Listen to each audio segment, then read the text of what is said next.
Buenas noches, Rocío, y buenas noches a todos nuestros televidentes. Y arrancamos de inmediato ofreciendo más información. Como bien nos contó Rocío, el presidente de la Comisión Negociadora de la Paz por parte del gobierno de Colombia renunció esta mañana, pero su renuncia no fue aceptada por el presidente Santos y permanece al frente del bloque negociador, que ahora habrá de verse enriquecido con la participación de otros sectores colombianos. Nosotros estamos listos, Claudia Méndez Arriaza y Juan Luis Font, para arrancar con la plática con Fernando Carrera, exministro de Relaciones Exteriores de Guatemala, y con Manuel Conde Orellana, quien es diputado al Congreso de Guatemala y quien, por cierto, la semana pasada estuvo presente en Cartagena en ese gran evento en el cual se suscribió la paz entre el gobierno y las FARC. A los dos, gracias por acompañarnos, bienvenidos. Y toda esta conversación gira en torno a una visión de futuro. ¿Hay manera de rescatar esos acuerdos de paz?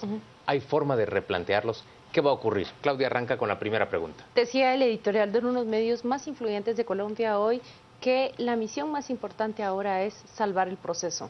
Pero, ¿cómo se salva este proceso? ¿Cuáles son las vías que en 24 horas después se le presentan no solo al presidente Juan Manuel Santos, pero también a todas las partes que ahora conforman este bloque de negociaciones? Fernando. Muchas gracias, Carol. Y muchas gracias a Manuel también por acompañarnos. Siempre es un gusto estar con él en este tipo de reflexiones. Mira, básicamente el movimiento rápido de los tres actores principales, en este caso el movimiento liderado en el no por el expresidente Uribe, las FARC como parte de la negociación y el presidente Santos se vieron claros anoche, ¿no? Los tres anunciaron un compromiso con el proceso político.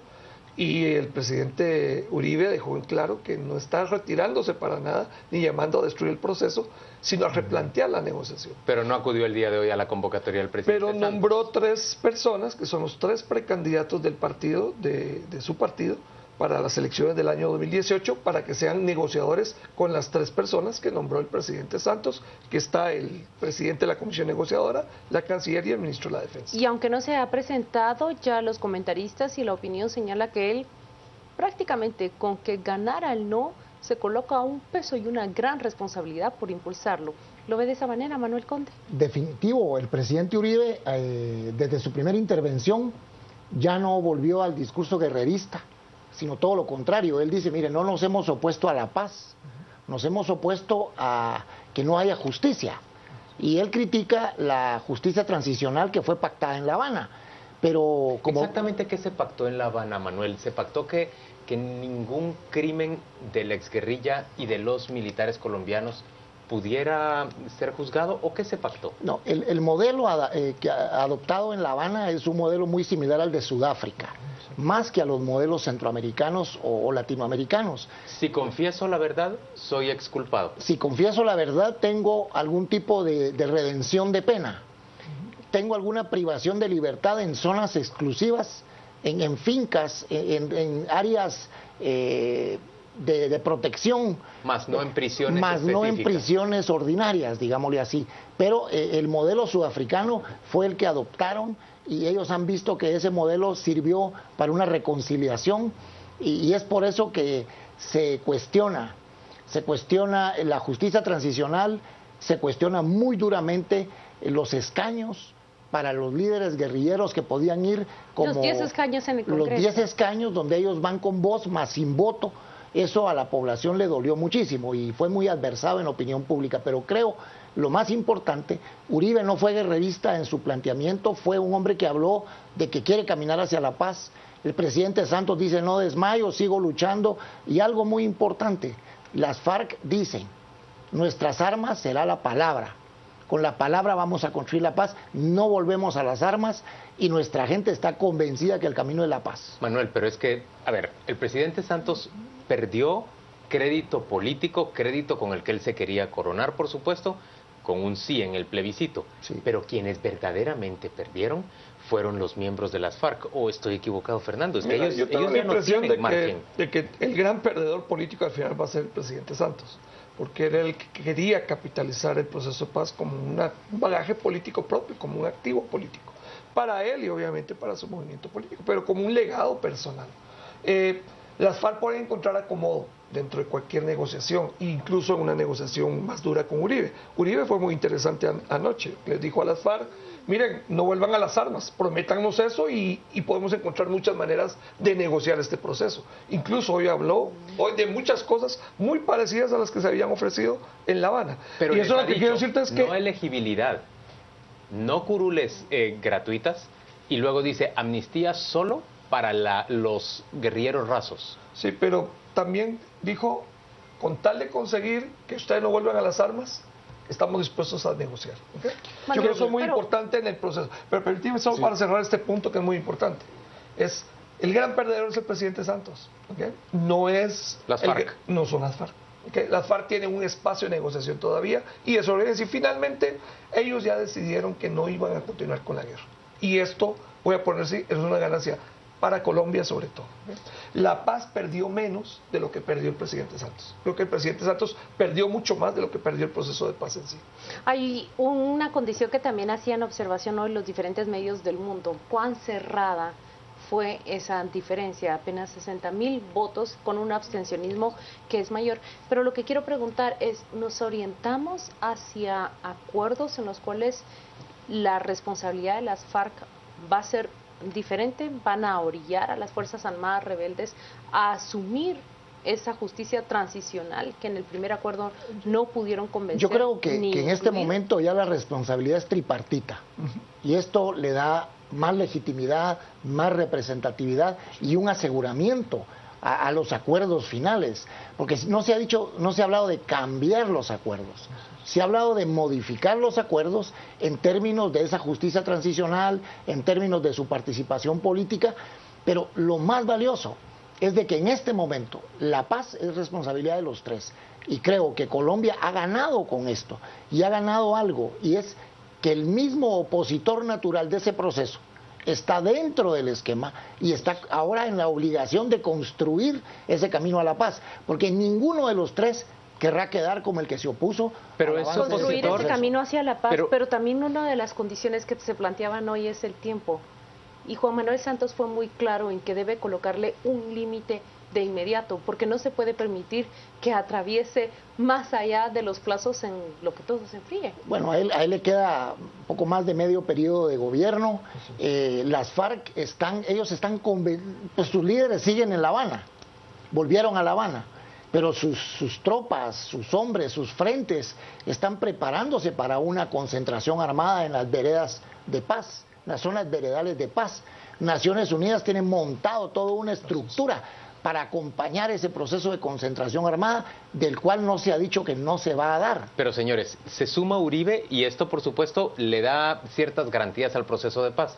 Pero Uribe no gana ni pierde nada si el proceso no avanza, porque él plantea y sus negociadores plantean una posición muy severa, muy drástica frente a los guerrilleros y les dicen simplemente: nosotros no vamos a aceptar ni que ustedes sean elegibles políticamente, ni vamos a aceptar que ustedes tengan, mediante la confesión de sus delitos, un perdón judicial o una amnistía. Sí. Claro, eso mismo va a tener que aplicar para los militares del ejército. Ese es el tema. El tema es que tienes un problema ahí de que lo que se puede aplicar a las FARC tiene que ser de alguna manera aplicado a otros actores, paramilitares, Fuerzas Armadas. El pacto era un pacto de mutua protección, como muchos de estos pactos suceden. Como suelen ser, entre combatientes se protegen. Es parte del proceso. La denuncia que había habido contra el modelo de justicia transicional, particularmente organismos como Human Rights Watch, que habían dicho que el modelo era incorrecto y actuaron de manera clara, dijeron que sin estar ellos de acuerdo con la posición del presidente Uribe, sin embargo ellos estaban de acuerdo que había un error en el modelo de justicia transicional. Pero el punto es que ahora en la negociación van a tener que volver a encontrar una base. Y yo creo que lo que Manuel estaba apuntando, y yo creo que es en lo correcto, ayer tuvimos esta diferencia de 50,000 votos finalmente. Ganó él, no, es cierto, pero son 50,000 votos. Lo que quedó claro es que Colombia está partida en dos. Y una de las partes no estaba incluida en la mesa de negociación. Ahora va a estar en la mesa de negociación. Y yo creo que todos ya aceptaron ese principio. Las FARC aceptó que tiene que hablar con Uribe, Uribe aceptó que tiene que hablar con las FARC, el gobierno aceptó que tiene una base de negociación con Uribe, Uribe aceptó que tiene que negociar con el gobierno, y esa alianza tripartita amplía la base política del proceso. Yo en eso estoy de acuerdo, pero lo que le digo a Manuel, perdón Claudia, lo que le digo a Manuel es... Uribe no pierde nada, al contrario, gana si prolonga la negociación o si empantana la negociación de aquí hasta las elecciones para que uno de sus Me cuesta pupilos gane la imaginar a elección. Colombia con las FARC concentrada en armas, con un proceso electoral en marcha. Cuesta imaginar al país en esas condiciones. Yo creo que en este momento Colombia ya también va a querer rapidez en ese proceso y seguramente se van a desbordar las propuestas para encontrarle viabilidad. Colombia es un país que se enreda muy fácilmente en temas legales y yo creo que le está pasando un poco eso. Colombia, pues a cualquier país le costaría. Pero Colombia es muy particular en eso. Yo quería preguntarle a usted, que tiene experiencia también siguiendo este proceso, ¿cuál es la hoja de ruta que deben de seguir? ¿Cuáles son los plazos que deben plantearse? Porque el presidente hoy era enfático en hablar del tiempo y en establecer límites en el cortísimo plazo a los logros que debe en estos llevar procesos, este diálogo. En estos procesos los términos fatales muchas veces no ayudan, porque cuando se cumplen esos términos fatales y no hay resultados se cree que hubo fracaso. Entonces no es bueno ponerle esos plazos fatales. Sin embargo, es muy importante dar resultados y señales de avance. Veamos por qué se firmó el 26 y estaba en menos de 8 días realizándose el plebiscito. O sea, alguien dijo en muy poco el tiempo. Los propios analistas decían que el poco tiempo serviría para que él sí ganara. Porque la euforia estaba en la efervescencia de la sociedad colombiana. Sin embargo, creo que ponerle los plazos es conveniente, pero no tienen que ser plazos tan perentorios. Tiene que haber márgenes de flexibilidad, más ahora que el proceso ya no es el proceso que creó Santos. Ahora viene un proceso modificado por los planteamientos de quienes abanderaron el no, que bien lo hablábamos con Fernando fuera de cámaras, no solo es Uribe, está el Partido Verde, están otras expresiones políticas de Colombia que fueron por el no. Hay una diversidad de factores que hoy entran en juego y hay algo importantísimo que no podemos dejar de considerar. No fue un accidente, 18 presidentes presentes en Cartagena, 35 cancilleres, toda la comunidad internacional presente, o sea, la comunidad internacional también arropando esos acuerdos jugará a los que los colombianos les dijeron, fíjense que no nos gustaron. Pero esa comunidad internacional ya está con un pie adentro de Colombia. Ya hay una misión de Naciones Unidas encargada de ese proceso. No van a tomar sus maletas y se van del país. Creo que este ya es un esfuerzo que compromete a los 3 actores mencionados, a Naciones Unidas, pero por sobre todo a ese 60% de colombianos que no fue a las urnas. Porque ese 60% de colombianos de ese 60% y de ese 37 escaso que acudió a votar, vamos a hablar cuando volvamos de la pausa. 50,000 votos en 13 millones de votos emitidos. Es que Uribe debe estar en este momento, Santos debe estar en este momento somatándose la cabeza contra la pared pensando en qué departamento tuvo que haber movilizado un poquito más de gente hacia las urnas para lograr el triunfo. Ya venimos, vamos a la pausa. De vuelta a las 8:45, Rocío Lazo nos cuenta qué se está comentando en redes sociales sobre esta conversación en torno a Colombia. Juan Luis, muchos comentarios tenemos ya a través de nuestro Twitter, así que comenzamos con la revisión de las opiniones de nuestros televidentes. Susana de Valdés, este inesperado no da el espacio para que se logren acuerdos más justos para las víctimas y así lograr paz duradera. Carlos Ruiz, en Guatemala ganó el no. Participó el 10%. Respetemos la decisión del pueblo colombiano. No tenemos autoridad para pronunciarnos. Manuela Lainez nos pregunta, ¿pero qué implicaba el sí y qué implicaba el no? Y por último, la opinión de Armando. El no evidencia que en Colombia la ciudadanía es consciente que la guerra tiene 2 bandos. Son estos los comentarios que tenemos ya a través de nuestras redes sociales. Regresamos con ustedes. Ay, me llama mucho la atención el primer comentario porque lo que refleja es parte también del optimismo que ustedes manifiestan como entrevistados en el primer segmento. Ganó el no por un margen muy cerrado, pero están convencidos de que es para construir una mejor paz. ¿Es así? Yo creo que eso fue dicho por todos los actores.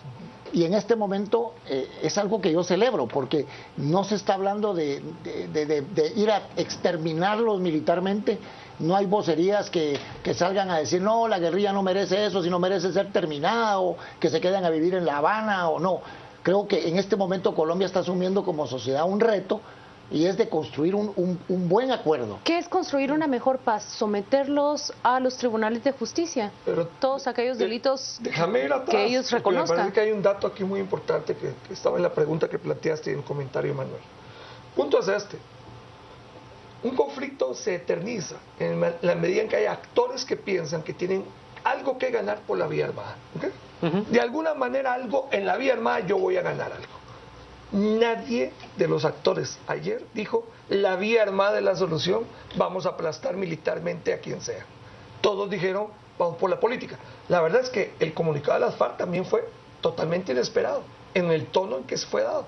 El tono fue un tono de nosotros ya decidimos pasarnos a la política y vamos a hacer política, punto. ¿Okay? Y esto y el tono después de Uribe fue muy parecido. Le pedimos a las FARC que no levante más las armas, vamos a ver qué hacemos para que ustedes se sientan cómodos para sentarse a negociar de nuevo. ¿Okay? Entonces, no es el momento de desesperarse y empezar un proceso armado. Todos buscando una salida política. Y yo creo que eso no era algo totalmente esperable. O sea, yo no te voy a decir, mira, es que eso era totalmente esperable, no importa el resultado. No, es notorio que a pesar de que ganó el no, que uno hubiera pensado esto va a fortalecer una salida militar al conflicto, no es así. Todos los actores hablan de una solución política. Pero esa solución política, Manuel, pasa realmente por una mayor concesión, tanto de las FARC como de los militares, hacia la justicia transicional. ¿Es esa la clave en la que vamos a ver la negociación moverse ahora? Pues pareciera ser que el planteamiento de Uribe va por ese camino. Puede ser un punto para empezar a negociar y luego acomodarse en una negociación en un tipo de justicia transicional que incluso no lo involucre a él. Porque él también está señalado de paramilitarismo, él también está señalado... Su hermano fue detenido hace 3-4 semanas. Su primo hermano, el comisionado Iván Velázquez, era fiscal cuando tuvo que ir a la cárcel, el primo hermano de Uribe, por vínculos con el paramilitarismo. Entonces a él mismo le va a tocar negociar, llegar a una flexibilidad en términos de una justicia transicional que no genere impunidad, pero que no venga con esa visión papal que en alguna forma él venía sentenciando de que todos los líderes de las FARC tienen que ir a las cárceles y tienen que ir a pagar penas de 300 años, sino ahora le toca ponerse en una realidad en donde él es corresponsable del éxito de un proceso, que él echaba todas las cargas al presidente Santos, hoy ya él tiene que cargar esa procesión también. Fernando, ¿te parece correcta, y esa es la última pregunta, ¿te parece correcta esa especie de satanización que se está produciendo desde afuera del no en Colombia? No, yo pienso que hay mucha incomprensión de lo que sucede en Colombia, mucha incomprensión de lo que los actores están diciendo después del resultado, y también mucha incomprensión de qué significa el no. El Brexit, para poner una comparación que está... Lo comparan mucho con el Brexit. 52-48, no fueron 0.4%, no fueron 50,000 votos, fueron casi 2 millones de votos de diferencia en una consulta donde participó 73% de los británicos. ¿Okay? Entonces, no tenemos una comparación para el Brexit, es totalmente un fenómeno muy distinto. La gente está diciendo, a través de 50,000 votos de diferencia, hay dos posiciones en la mesa, no hay una. Del lado de los que no están negociando, del lado contrario a la FARC, no hay una posición, hay dos. Y los tres actores andan diciendo, es cierto, hay un tercer actor y hay que meterlo, así que no hay problema. Entonces, la posición me parece que a veces no se entiende que es parte del proceso de paz lo que sucedió ayer. O sea, la gente quiere decir que el no es contra el proceso de paz. No, el no es una forma de continuar con el proceso de paz. Señores, y yo creo que esa es la realidad política. Gracias a ambos por acompañarnos a las 8:45. Vamos a la pausa comercial y vamos a volver para conversar con esos líderes estudiantiles de la Universidad de San Carlos que procuran montar una asociación de estudiantes universitarios independiente y que responda solamente a los intereses de quienes asisten a clases en la San Carlos. Ya venimos.